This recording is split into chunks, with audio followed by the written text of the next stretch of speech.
გოგა მემანიშვილი და სხვა ჩინოვნიკებით უგნებად განუმარტავთ.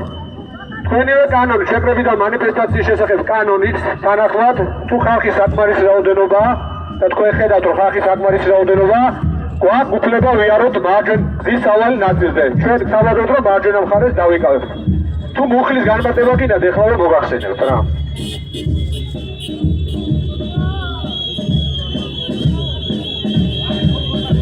მეთერთმეტე პრიმა მუხლის მეორე პუნქტის თანახმად არ შეუძლია შეგვიზღუდოს ეს გადაადგილება თუ შეგებოდა მანიფესტაციის მონაწილეთა რაოდენობის გათვალისწინებით სხვაგვარად შეუძლებელია ამ მანიფესტაციის ჩატარება და დაცულია ამ კანონით დადგენილი ყველა წესი. რაც შეეხება კანონით დადგენილ ყველა წესს. განცხადება მანამდე შეტანილი იყო მერიაში ოფიციალური შეტყობინებასთან დაკავშირებით და გუშინ წინ რამე რომ შეიცვალა კანონი, გუშინ უკვე შინაგან საქმეთა სამინისტროს საპატრონო პოლიციის დეპარტამენტს ჩაბარდა ასევე წერილი. ხალხის რაოდენობა არის საკმარისი.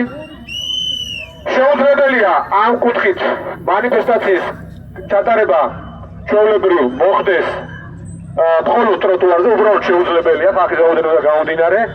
თუ აინტერესებს ევროსას სხვა პრაქტიკა, ეხლა სხვა პრაქტიკა, ჯერ კონსტიტუციურობა, მე ადამიანის უფლება და ევროპული სასამართლოს გადაწყვეტილებები და ადამიანის უფლება და ევროპული კონვენციის მე-11 მუხლი პირდაპირ განსაზღვრავს შეკრების უფლებას და ერთ რაღაცას წავიკითხავ კიდევ.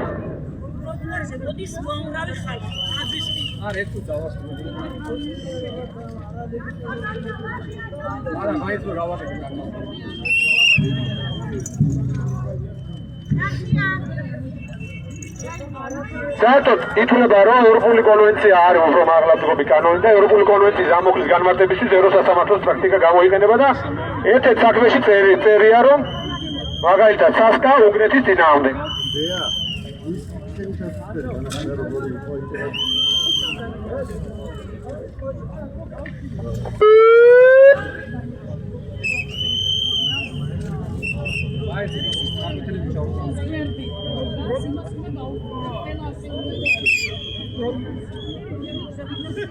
პროტესტის გადატანა პარლამენტის მიმდებარე სივრციდან ან სხვა ადგილი და პირდაპირ ასუსტებს მისცემს.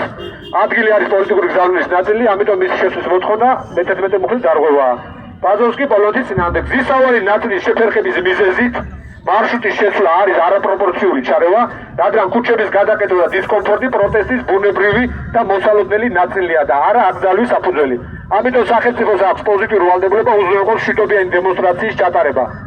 აქედან გამომდინარე, ერთი კონსტიტუციური უფლებაა, მეორე ადამიანის უფლება და ევროპული კონვენციით გარანტირებული და კონვენციის მუხლების განმარტებაში ეს გამოიყენება და ეს კანონზე მაღლადდება და ამავდროულად ჩვენი კანონის მე-11 პრიმა მუხლის მეორე პუნქტის თანახმად გვაქვს უფლება ვიაროთ გზის სავალ ნაწილზე თუ ხალხის რაოდენობა არის საკმარისი და ხალხის რაოდენობა არის საკმარისი და აქედან გამომდინარე ეხლა ველოდებით გვაძლევენ თუ არა უფლებას რომ დავიწყოთ მოძრაობა.